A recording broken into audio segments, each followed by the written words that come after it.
Hey, let's see how this works. Good morning, everybody. You probably notice I'm in an entirely different place. You're probably hearing some what we refer to as ambient sounds taking place.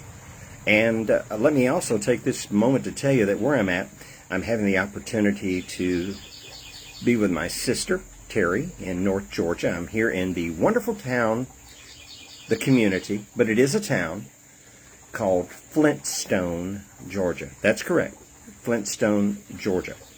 And by the way, for those of you that are going to ask that question that I know you're asking, just up the road here on what we call the old Chattanooga Valley Highway.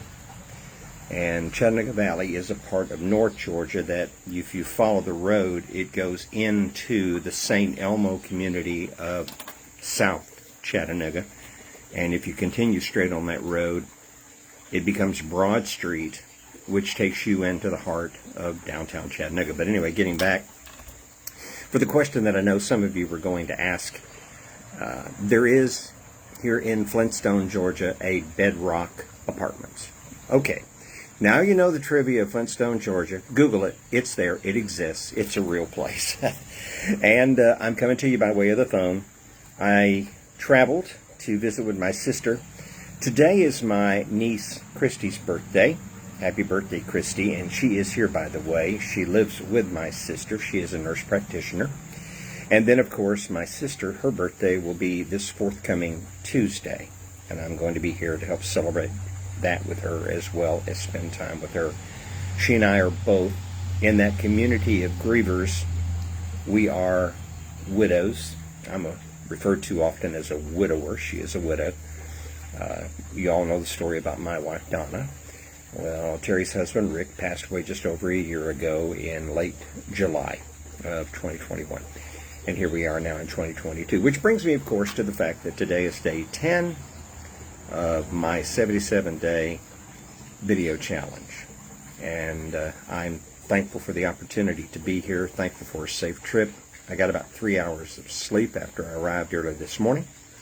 And the time right now, based upon watches, is almost 11 o'clock. Hello, everyone. Some of you are probably already deep in work and not on Facebook. You will not see this video until later. It's pretty quiet here on Facebook Live right now.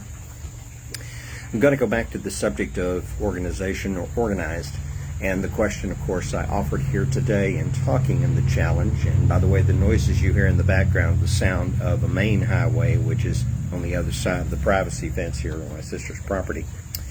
So if that noise comes by and everything, I apologize for it. Can you be organized in chaos? Well, first of all, chaos takes on many, many forms, and it's not the same for everybody. And we need to realize that there is this thing that we often talk about, especially in these days, perspective. Everything and understanding everything about having resolve is an issue of perspective. You're going to be involved during the course of your day in situations which, if you just run headlong into them and you don't allow yourself the time to slow down a little bit, even pause for a moment and take a very close examination with your eyes and your ears, all of your senses, you may run headlong into a situation that literally will seem uncontrollable, chaotic. On the other hand, you can actually, I think, control your situation so that if you do go into something that seems chaotic, you at least have equilibrium mentally, emotionally, physically. And this allows you to be able to judge it and determine how you want to best organize your response to it, how you're going to deal with it, how you're going to engage it. Is there an opportunity there for you to serve the need of someone or something? Do you see how all of that ties together? Organization, being organized, it's like this patio here that I'm sitting on at my sister's house. I've been at this place many times to visit with my family. And I can remember when this patio did not have the canopy over it. If you listen carefully, depending upon the quality of the mic and the other ambient sounds, you can hear the sound of the pump pumping water to my sister's swimming pool. The temperature here is in the low 70s. There is humidity, but I can tell you, compared to a Florida morning, it's not nearly as steamy. So I came out here because I wanted to have this outdoor situation to be able to take in and enjoy that. But getting to the organized part of it, this used to be here just a concrete slab. It was a patio. But it was a patio with nothing that you could engage with. There were a few chairs up here on the deck and behind me with the pool. But now, through the organizational process, there is a picnic table here. The picnic table has specific things that are readily needed and available when you have a swimming pool and you particularly host a pool party. There are also plants that are out here. And then there are other things that are readily available that are important in the event of certain circumstances, as well as materials to treat the pool to make sure that the water is in the best possible condition it can be. So that's an organized situation here, a place for everything and everything in its place. That is good organization. But organization also can be how you plan your day, how you plan a trip. Yesterday, Thursday, which was day 9 of the 77-day challenge, that afternoon, 3 hours before I even got in the car to start my departure for North Georgia, I had been working a plan to organize how I would pack, what I would need to take with me, what I would want to have in my possession, and yes, what I needed as far as the business of dealing with my clients and communicating with the people that I'm associated with, being able to engage those people that I have contracted with who are helping me with the building of my website, the enhancement of my YouTube channel, and other things of that sort. And all of that too while packing what I needed to have clothing, to also have my my medicals, which is, I have certain pharmaceuticals at my age that I take that are maintenance pharmaceuticals. I just wanted to be sure that I had the things that I needed so that I could enjoy the trip, but I could also be organized and prepared, and as you would say, a place for everything and everything in its place. Does that mean that there is going to be a chaos-free trip? No. There's no guarantees of anything other than the fact that at the beginning of the day, you can have that plan, you can be organized, you can be ready, and you can have things in place that you can tap into. You still need to be prepared for the fact that there may be those circumstances that will pop in and cause you to have an unexpected surprise. And how you respond to that surprise determines whether or not it's a positive or a negative result. Or even for that matter, a so-so result. Sometimes an average result is better than a negative result. An average result may not be as great as a positive result, but no result is certainly not necessarily what you want to have. You want to have some kind of a result to be able to at least study, to experience, to enhance. I should have turned off the speaker on my phone because I keep getting these, I'm not getting text messages, I'm getting messages from my WhatsApp feed for the people that I work with, some of my friends that I know. So in organization, chaos is a dynamic and a word that needs to be taken in perspective. All things are about perspective. I chose chaos, but really chaos only comes to people who don't have some sense of direction. There will be chaos that takes place through those circumstances that I talked about yesterday that we don't have any preparation for. Change, the unexpected. These things are inevitable. They will occur. How you respond to them is a matter of how you have framed your life, your schedule, your expectations, your goals, how you see yourself, and how you see yourself confronting and dealing with and actually having success and thriving in the different situations, and also having the resilience to be prepared to stand strong if you need to, or the resilience sometimes to make the decision it's time to hit the road and get out of the way as fast as possible. I like to drive overnight. People say, John, you're 72 years of age. Why do you want to drive in the middle of the night when you would be normally sleeping? Well, trust me, I have an organized plan when I drive. I know the places I'm going to stop at because I made this trip up to my sister's house here in North Georgia dozens and dozens of times over the course of my life. The route may have changed as far as the things that are on it, but it's the same route that I've been taking since I started traveling from Florida to visit with my family up here in the north part of Georgia and in southeast Tennessee. But in planning to come, I have an organized plan of action. I have already made a definite plan. It's a firm plan, and this is how I'm going to do. The plan is firm enough for me to know that it will help me to arrive normally under the best circumstances at a particular time. It lets me know when I need to stop. It lets me know when I need to get rest. It lets me know where to get gas. It lets me know where to get refreshment. However, in the course of the plan, as I run through the thing, I realize that there are going to be extenuating circumstances. We know that yesterday, if you were in Central Florida, we were hit with an abundance of rain. A low-pressure system settled in on us. It's that time of the year when tropical systems are developing. Fortunately for us in Florida, nothing of significance is headed our way currently. But we just have to kind of cross our fingers and hope and pray that we're not affected by some form of tropical storm or possibly a hurricane. But it was still like a low-pressure system that settled in because it rained pretty much all day.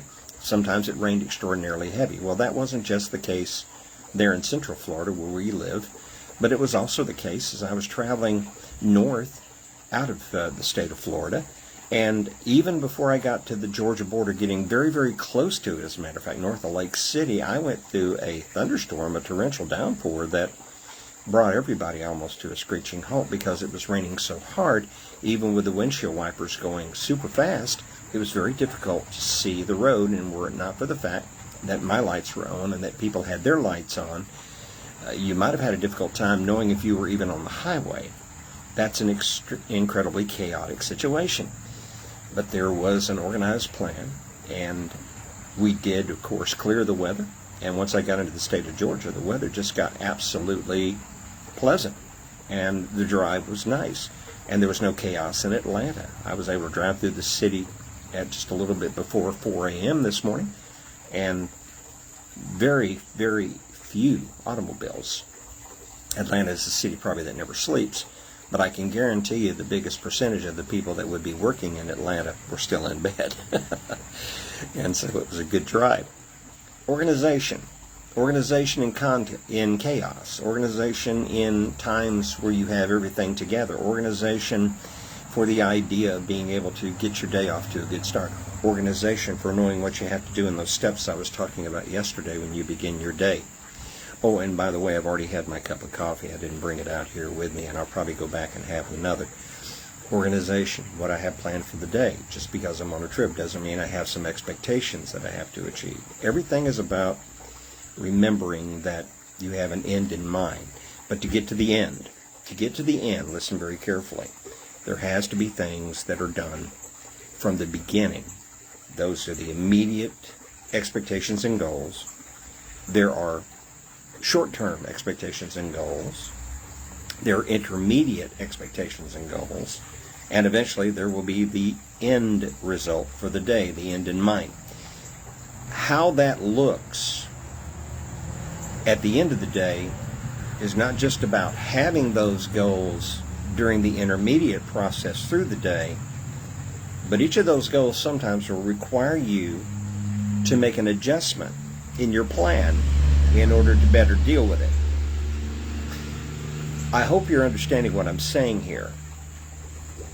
Goals sometimes have to be extraordinarily flexible. They also have to be amendable. They have to have the ability to be altered. And within those goals, there may be steps. Some of those steps need to be changed. Some of those steps need to be adhered to. And some may turn out are not even needed at all. You see, this is the thing about living in the moment. And I never noticed, when you take a power word like resolve and you apply the behavioral traits of always being resilient in everything you do, word, thought, deed, in your senses, in your body, in your life, in your mind, in your heart and soul, you then engage, and you engage with the effectiveness of knowing what it's going to do that you need to have out of it and what you need to do in it, possibly for the benefit of others. You have that service-mindedness where you're always seeking to find out what you can do for others and to help them and to engage them. And then there is, of course, having an organized plan. Just those first four letters together represent an operating principle that we can do on a day-by-day basis. But there's still three more letters that we will talk about, and they're going to have an application that all this ties together with. But for I never noticed, the greatest benefit that I've had from this power word and from this entire process has been that now I don't sweat these time expectations and put myself under unnecessary pressure and stress. I don't borrow trouble from later on today or from tonight or tomorrow or down the road. I literally live this mantra that, yes, lay the groundwork, organize and lay the plans, but within that process, be mindfully present. Be in the moment. Be aware. Let your five senses work in your favor. See more, hear more, feel more, smell more, taste more. Taste and see. Life can be good. Yes, life can be chaotic, but you can be organized in that chaos. You can be grounded in that chaos. And you can have a resolve because you know that you have a definite, firm plan of action. On this journey with you, I have enjoyed talking to you about how this has been manifesting itself in me through this transformational process. Life is about transformation, and transformation takes on many different things. It is my hope and my prayer and my wish for all of you that during the course of your day and the days forthcoming, if we are granted by the grace of God to experience those days, that you continually are being transformed in all phases of your life into a better and more thriving personal success, personal and professional success.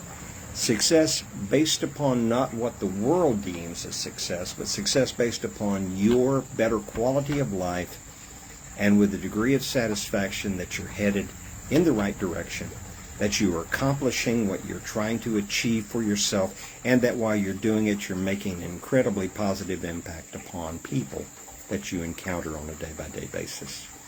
I will look forward to talking to you again tomorrow as we celebrate Day 11 of John's 77-day video challenge. And by the way, Day 11 is important because it represents the first mile marker. We have days 11, 22, 33, 44, 55, 66, and 77. So that will be an important mile marker. It will be the first notch in breaking up 77 into 7 11-day components. Enough said. John Morrow coming to you live from North Georgia, enjoying a lovely morning in North Georgia at my sister's house. I'll be here for a handful of days. By the grace of God, I will be back tomorrow, and I will be talking to you further as we begin to move in our journey in resolve to the next letter that comes after the O, and that is L. L. Think about that. L. The letter L. Or for those of you watching here on screen, John Morrow. Have a blessed day today. Stay safe. Or as I like to say to people, stay happy, stay healthy, stay hopeful, and stay hilarious. I will talk to you again tomorrow.